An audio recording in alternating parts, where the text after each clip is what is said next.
Hello students, Kumar study circle में आप सबका स्वागत है। एडीईओ परीक्षा को आगे बढ़ाते हुए आज के वीडियो का हमारा टॉपिक होगा सूचना का अधिकार अधिनियम 2005। यद्यपि आप सूचना का अधिकार अधिनियम 2005 तो बहुत बार पढ़े होंगे, लेकिन आज मैं आपको बिल्कुल सरलतम ढंग से इसको पढ़ाऊंगा और बताने की कोशिश करूंगा कि सूचना का अधिकार में कैसे कैसे क्वेश्चन बन सकते हैं और इसको आसान से ढंग से कैसे हम इस अधिनियम को समझें। तो चलिए देर न करते हुए इस अधिनियम को समझने की कोशिश करते हैं। सूचना का अधिकार अधिनियम आरटीआई को आज हम लोग सिलसिलेवार ध्यान से समझने की कोशिश करेंगे। सबसे पहले सूचना का अधिकार अधिनियम 2005 में अगर बात किया जाए तो इसमें अध्याय 6 और धाराएं जो है 31 धाराएं, ये भी क्वेश्चन पूछा जाता है कितने अध्याय और कितने धाराएं हैं। तो अध्याय 6 और 31 धाराएं इसमें हैं। विस्तार और प्रारंभ की बात किया जाए तो वैसे भी हम लोग जानते हैं कि संपूर्ण भारत में इसका जो विस्तार जो होगा संपूर्ण भारत में होगा। धारा 1 कहता है कि संसद में पारित जो है, धारा 1 के अनुसार संसद में पारित 11 मई 2005 को, इस अधिनियम को संसद में पारित हुआ 11 मई 2005 को और ये भारत में जो लागू हुआ, याद रखना जम्मू कश्मीर छोड़कर नहीं, संपूर्ण भारत में लागू हुआ 12 अक्टूबर 2005 को। ये भी इस डेट को आपको याद रखना है। संसद में पारित हुआ 11 मई 2005 को और भारत में लागू हुआ 12 अक्टूबर 2005 को। परिभाषा दिया जाता धारा 2। धारा 2 में जितना भी अधिनियम वाला पार्ट है उसमें धारा 2 में परिभाषा ही होता है, ये दिमाग में बैठा के रखना।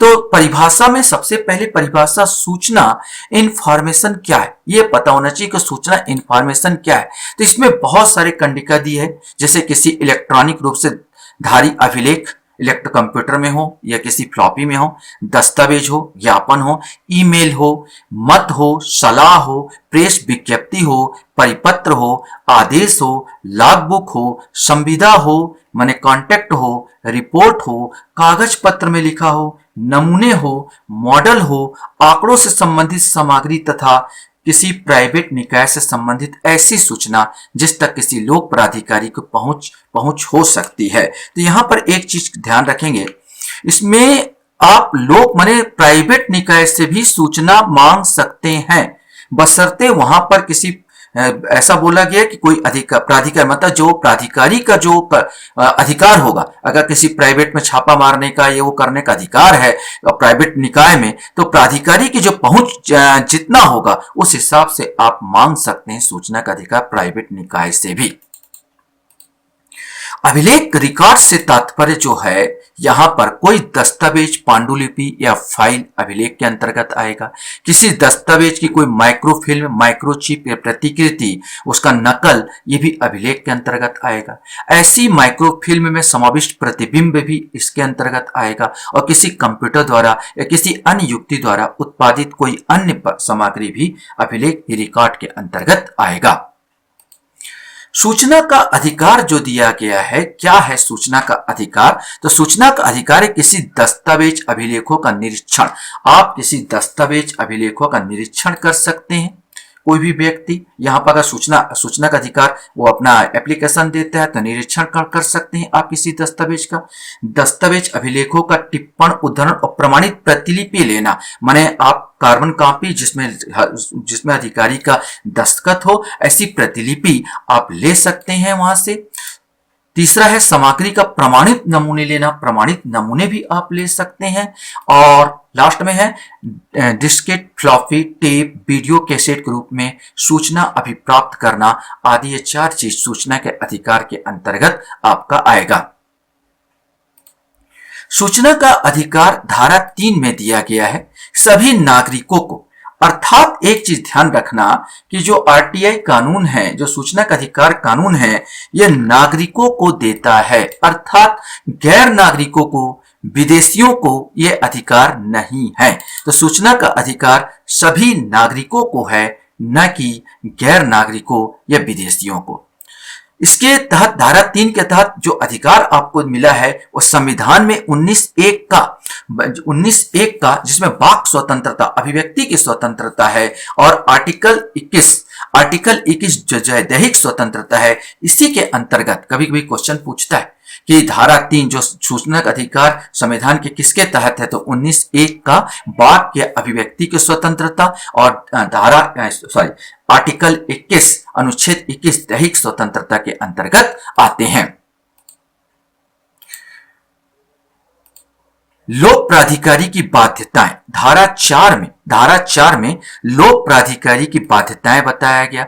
मान लीजिए कोई लोक प्राधिकारी है तो इसकी बाध्यता होगी, पहली बाध्यता होगी अधिकार कर्तव्य या प्रक्रिया का वर्णन। उस अधिकारी का वो होगा, उसका अधिकार क्या है, लोगों का अधिकार क्या है, उसका कर्तव्य क्या है और प्रक्रिया का वर्णन, ये सारा चीज वो अधिकारी करेगा। दूसरा, उसका अभिलेख तैयार करके रखना, उस अधिकारी कर्तव्य होगा लोक प्राधिकारी का कि अभिलेख तैयार करके रखे। तीसरा, उसके पास नीतियों की पृष्ठभूमि तैयार करना, जन साधारण, ये तीनों के तीनों जो चीज होगा, अधिकार कर्तव्य प्रक्रिया का वर्णन, अभिलेख तैयार करना और नीतियों की पृष्ठभूमि तैयार करना जन साधारण के लिए यह अधिकारी करेगा। लोक सूचना अधिकारी का पद नाम की बात किया गया धारा 5 में। ये सब धारा भी दिमाग में रखना है आपको कि लोक सूचना अधिकारियों का पद नाम धारा 5 में है। दो वर्ग बताए गए हैं लोक सूचना अधिकारियों का। पहला है केंद्रीय लोक सूचना अधिकारी और दूसरा है राज्य लोक सूचना अधिकारी। तो किसमें, धारा 5 में 2 वर्ग बताए गए हैं, केंद्रीय लोक सूचना अधिकारी और राज्य लोक सूचना अधिकारी। सूचना अभिप्राप्त करने के लिए अनुरोध बोला गया धारा 6 में। धारा 6 में जैसे मेरे को सूचना प्राप्त करना तो उसके लिए जो अनुरोध करूंगा, एप्लीकेशन लिखूंगा, जो जिस प्रकार का भी सूचना प्राप्त करना है, तो ये धारा 6 में बताया गया है। तो कोई भी व्यक्ति जो सूचना अनुरोध करेगा तो 2 प्रकार कर सकता है, या तो लिखित आवेदन पत्र दे और दूसरा इलेक्ट्रॉनिक युक्त से ऑनलाइन, जैसे आप लोग ऑनलाइन फॉर्म भरते वैसे ऑनलाइन भी ऐसे हुए, तो या ऑनलाइन आप वो एप्लीकेशन दे या तो लिखित आवेदन पत्र दे, दोनों तरह से हाथों हाथ दे या इलेक्ट्रॉनिक युक्ति से। ये 2 प्रकार के हैं जिसमें सूचना प्राप्तकर्ता सूचना का अनुरोध कर सकता है। आवेदन किसको करेगा, अब यह है कि आवेदन किसको करेगा, तो पहला है केंद्रीय लोक सूचना अधिकारी को आवेदन कर सकता है, दूसरा राज्य लोक सूचना अधिकारी को आवेदन कर सकता है, तीसरा केंद्रीय सहायक लोक सूचना अधिकारी को कर सकता है, चौथा राज्य सहायक लोक सूचना अधिकारी को आवेदन कर सकता है। अब आता है आवेदन करता आवेदन जो है देगा, तो मान लिया जाए आवेदन मैंने दिया और मेरे को जिसको देना है सही व्यक्ति को दिया, तो तब तो ठीक है कि मैंने जो आवेदन जिसको मेरे को मांगना था सही व्यक्ति के पास पहुंच गया, ठीक है। लेकिन मान लो आवेदन मैंने गलत व्यक्ति को कर दिया, ऐसा हुआ कि आवेदन मैंने गलत व्यक्ति को कर दिया, तो ये गलत व्यक्ति का कर्तव्य क्या होगा कि हस्तांतरण 5 दिन में सही व्यक्ति को कर दे। मैंने इसका कर्तव्य होगा, ये गलत व्यक्ति को अगर मैंने कर दिया तो कोई प्रॉब्लम नहीं है, इन चारों में से किसी को कर दिया जहां पर आपको करना नहीं था वहां पर, लेकिन कोई बात नहीं, अगर आपने कर दिया है किसी उन्हीं सूचना का अधिकार अधिनियम के किसी अधिकारी को जिसके पास नहीं जाना था, तो वो 5 दिन के लिए हस्तांतरण सही व्यक्ति अर्थात सही व्यक्ति के पास कर देगा और इसकी सूचना आपको दे देगा। ये बोला गया है कंडिका में, सूचना भी आपको मिल जाएगा। अनुरोध का निपटारा धारा 7 में बोला गया। धारा 7 में अनुरोध का निपटारा के बारे में बात किया जाता है। सामान्य आवेदन में 30 दिन में निपटारा हो जाना चाहिए। सिंपल सा क्वेश्चन बनता है कितने दिन में, तो सामान्य आवेदन में 30 दिन में। लेकिन जीवन एवं स्वतंत्रता संबंधित कोई मामला हो, लाइफ एंड डेथ का मामला हो, तो 48 घंटे में आपको देना होगा। अगर आवेदन 30 दिन और 48 घंटे में निराकरण नहीं हुआ, इसका मतलब हुआ कि आपके आवेदन को नामंजूर कर दिया गया और आवेदन अस्वीकार कर दिया गया, नामंजूर कर दिया गया। और अधिकारी जो इसकी सूचना जो है अस्वीकार किए जाने का कारण आपको बताएगा कि क्यों अस्वीकार किया गया, अपील किए जाने की अवधि, और आपको यह भी हिदायत देगा अस्वीकार क्यों। अगर आप अपील करना चाहते हो तो इतनी अवधि के अंदर आप उससे उच्च अधिकारी को बताएगा कि भाई अपील कर सकते हो, और यह भी बताएगा कि अपील कहाँ किया जाए, ये सब बताएगा। या अस्वीकार किया जाने का कारण देगा, वो अपील किया जाने का अवधि देगा कि इतने दिन के अंतर्गत आप अपील कर सकते हो, अपील कहाँ किया जाए ये भी वो बताएगा। सूचना के प्रकट किए जाने में छूट धारा 8 में दिया गया है। सूचना को प्रकट किए जाने में छूट की बात किया गया। अगर भारत की अखंडता एवं सुरक्षा का सवाल हो तो मैं आपको सूचना नहीं दे सकता। न्यायालय की अवमानना का सवाल हो तो मैं आपको सूचना नहीं दे सकता। तीसरा पक्षकार के प्रतियोगी स्थिति को नुकसान पहुंचता हो, थर्ड पार्टी जिसको कोई लेना देना नहीं हो, तो मैं सूचना नहीं दे सकता। वैश्विक नातेदारी से संबंधित कोई सूचना हो तो मैं नहीं दे सकता। विदेशी सरकार में विश्वास प्राप्त सूचना हो, जो मेरा दोस्त हो, तो जो देश मेरा दोस्त हो उससे संबंधित सूचना हो तो मैं नहीं दे सकता। और व्यक्ति के जीवन या शारीरिक सुरक्षा का खतरा, कभी कभी मैं ऐसे समझ लेना इस चीज को, अगर कोई हॉस्पिटल से मैं मांगूं कि भैया मेरे को जो एड्स पीड़ित जो है व्यक्तियों का पूरा नाम पता सब मेरे को दे दीजिए, यहां पर सूचना का अधिकार था, मैं नहीं दे सकता, क्योंकि इसमें व्यक्ति के जीवन और शारीरिक सुरक्षा खतरा हो सकता है, उससे लोग असुरक्षित महसूस करेंगे, उसको बॉयकॉट करेंगे। तो ऐसी सुरक्षा जो व्यक्ति के जीवन या शारीरिक सुरक्षा संबंधित हो, मैं आपको अवेलेबल नहीं करा सकता। वैसे इसको समझने की कोशिश करना, ऐसे चीजों को नहीं दिया जाता।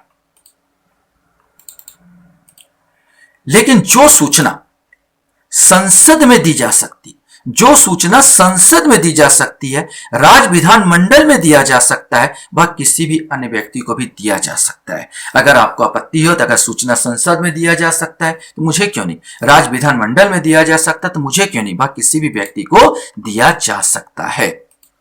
धारा 9 सूचना नहीं दिया जा सकता। अब ये देखेंगे धारा 9 में किसकी सूचना नहीं दिया जा सकता, जो किसी व्यक्ति के विद्यमान प्रतिलिपि अधिकारों का उल्लंघन करता हो, अर्थात कॉपीराइट, अगर उसका कॉपीराइट अधिकार है उसका, तो भाई उसका मैं सूचना नहीं दे सकता। कॉपीराइट एक्ट के अंतर्गत आएगा, कॉपीराइट एक्ट उल्लंघन है तो इसमें हम ऐसी सूचना नहीं दे सकते।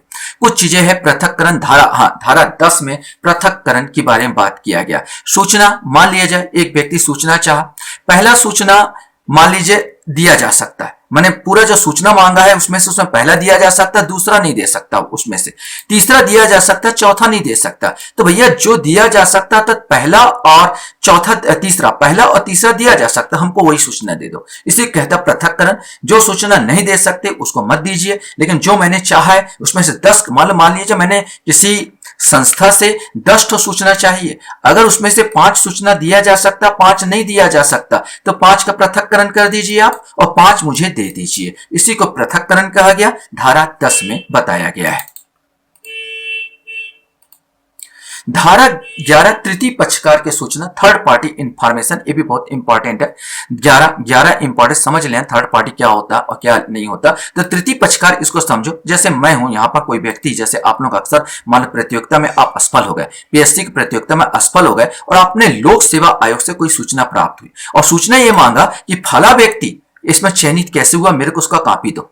मैं अपना कॉपी तो मांग सकता हूं, लेकिन ये दूसरे कॉपी मांगता, जिस मांग रहा हूं मैं यहां पर, ये थर्ड पार्टी हो गया, तीसरा पक्षकार हो गया ये, जिसको हम दोनों को लोक सेवा आयोग इस व्यक्ति से कोई लेना देना नहीं, तो ये तीसरा पक्षकार होगा जिसको कोई मतलब नहीं, उसमें उसको मैं उससे वो मांग रहा हूं, मैंने उसका सूचना का अधिकार मांग रहा हूं। तो मेरे का अधिकार ये होगा, सूचना अधिकारी क्या बोलेगा, तृतीय पक्षकार सबसे पहले तृतीय पक्षकार को वो प्रेषित करेगा कि ये एक सूचना दे, कि भाई पहला वो है कि इस तृतीय पक्षकार बोलेगा आप सूचना दे, और दूसरा आप बोलेगा सूचना ना दे, अगर आपसे पूछा जाएगा सूचना आप दीजिए, अगर नहीं देते तो कारण बताइए कि भाई क्यों आप नहीं देना चाहते, ये आपसे तृतीय पक्षकार है। आप बोलोगे मेरे कॉपीराइट का उल्लंघन है या मेरा कोई जीवन रक्षा संबंधित है, तो इस प्रकार आप बता सकते हैं, तो नहीं देगा। अब सूचना अधिकारी पर डिपेंड करेगा कि 10 दिन में बताने, इसको बोलेगा 10 दिन के अंतर्गत कारण बताओ कि मैं आपको सूचना इस थर्ड पार्टी माने इस व्यक्ति को क्यों न दे दूं।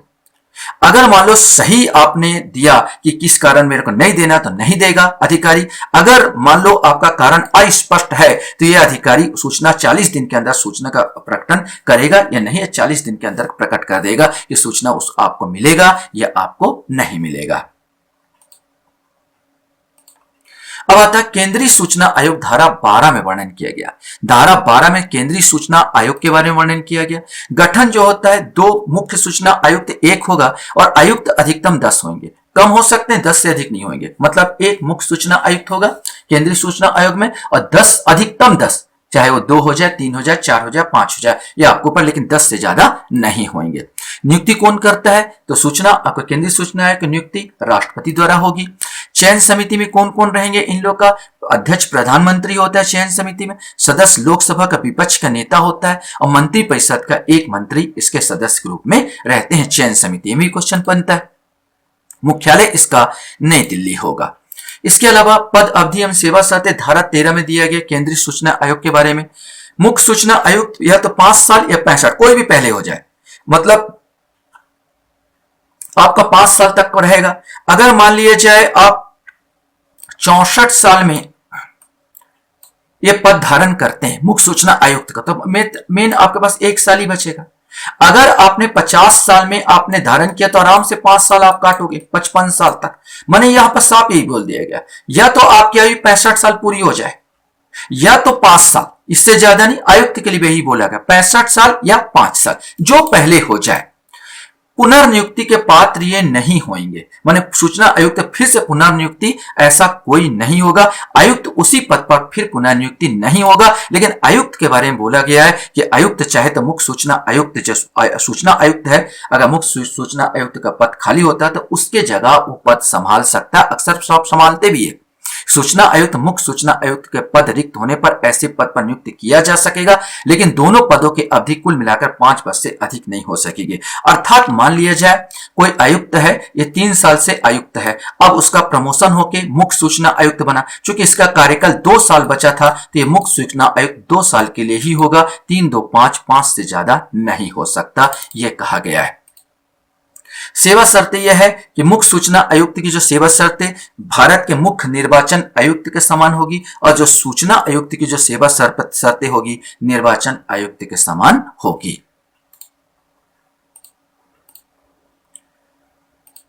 सूचना आयुक्त और सूचना आयुक्त हटाया जाना यह धारा 14 में वर्णन किया गया है।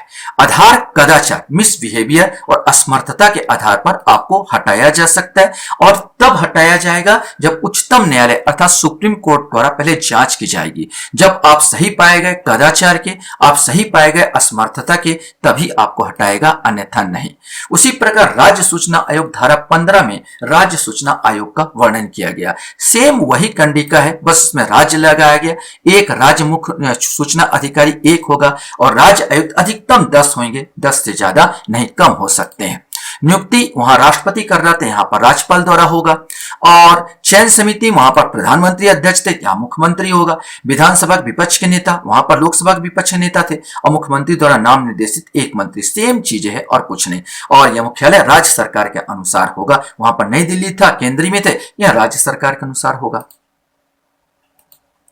पद अवधि सेवा शर्तें धारा 16 में दिया गया, सेम है। राज्य मुख्य सूचना आयुक्त 5 से 65 पर जो भी हो जाए, या राज्य आयुक्त 5 से 65 पर जो भी हो जाए, पुनर्नियुक्ति के पात्र नहीं होंगे। कंडिका वही है, सूचना आयुक्त राज्य मुख्य सूचना आयुक्त का पद रिक्त होने पर ऐसे पद पर नियुक्त किया जा सकेगा, लेकिन दोनों पद की अवधि कुल मिलाकर 5 वर्ष से अधिक नहीं हो सकेगी। सेवा शर्तें दिया गया कि राज्य मुख्य सूचना आयुक्त भारत के निर्वाचन आयुक्त के समान, जो भारत के निर्वाचन मुख्य नहीं, जो राज्य मुख्य सूचना आयुक्त जो होगा भारत के निर्वाचन आयुक्त के जो वेतन होगा, पदमान होगा, वही प्राप्त करेगा। और राज्य सूचना आयुक्त राज्य के मुख्य सचिव के अनुसार जो वेतन पद जो भी शर्तें हैं वो पालन करेगा। सूचना आयुक्त उप सूचना आयुक्त को हटाया जाना धारा 17 में बताया गया कि कैसे हटा सकते हो। पहले बताया कदाचार और असमर्थता के आधार पर उच्चतम न्यायालय तो दोनों सुप्रीम कोर्ट है, उच्च न्यायालय नहीं है, सॉरी, हाँ दोनों में उच्चतम न्यायालय, उसमें भी उच्चतम न्यायालय, इसमें भी उच्चतम न्यायालय द्वारा जांच के बाद ही हटाया जाएगा। आयोग की शक्तियां कृत्य को देखें तो धारा 18 में दिया गया। आयोग व्यक्ति मानव कर्तव्य जो होगा, आयोग कर्तव्य व्यथित व्यक्ति की शिकायत की जांच करना इसका काम होगा। इसके अलावा शक्ति जो है सिविल प्रक्रिया संहिता 1908 के अधीन सिविल न्यायालय की शक्ति होगी, क्योंकि क्वेश्चन पूछता है आयोग की शक्ति किस प्रकार होगी, तो सिविल न्यायालय की शक्ति होगी, ये दिमाग रखना। 1908 के अधीन सिविल न्यायालय की शक्ति होगी। किसी व्यक्ति को समन करना तथा शपथ पत्र उसकी मौखिक लिखित साक्ष्य लेना, समन भेज सकता है, उसको वारंट जिसको बोलते हैं, और शपथ पत्र पर उसको मौखिक लिखित साक्ष्य ले सकता है। किसी व्यक्ति को दस्तावेज या चीजें पेश करने के लिए विवश कर सकता है। शपथ पत्र पर साक्ष्य लेना, किसी न्यायालय का कार्यालय में कोई लोक अभिलेख या उसके प्रति मंगाना, साथियों का परीक्षा के लिए समन जारी कर सकता है। समन भेजा जा रहा, गिरफ्तारी नहीं होती, यहां पर उसको समन बुलावा भेजा जाता है।